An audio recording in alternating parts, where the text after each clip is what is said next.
अस्सलामु अलैकुम नाज़रीन, मैं हूँ सलवा हसनैन। आप देख रहे हैं सूर्या न्यूज़। आइए नजर डालते हैं आज की अहम खबरों पर।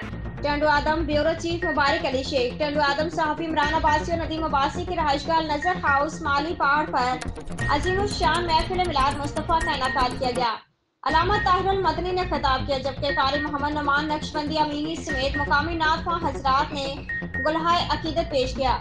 तफसीलात के मुताबिक टंडू आदम के नौजवान मशहूर और मारूफ सहाफी इमरान अब्बासी और नदीम अब्बासी के नए घर में शिफ्ट होने की खुशी में बयान महफिल नात का इनेकाद किया गया, जिसमें टंडू आदम के मारूफ दीनी शख्सियत Maulana Pir Mohammad Ali Qadri, Khan Mohammad Masoomi, city press club के जनरल सेक्रेटरी रशीद मुकर, आसिफ अंसारी, तारिक अंसारी, सहाफी रिजवान अहमद गोरी, खालिद टेंडरी, मुनव्वर कुरैशी, जमीयत अब्बास, टंडू आदम के सदर फारूक अब्बासी, फहीम मदनी, सराफा एंड ज्वेलर्स के नायब सदर फैसल अफजल कुरैशी दीगर मौजूद थे।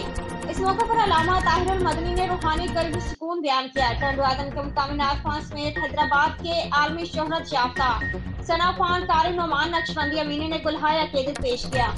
आने वाले तमाम अफराद ने नदीम अब्बासी और इमरान अब्बासी के नए घर की मुबारकबाद पेश की और नेक तमन्नाओं का इजहार किया।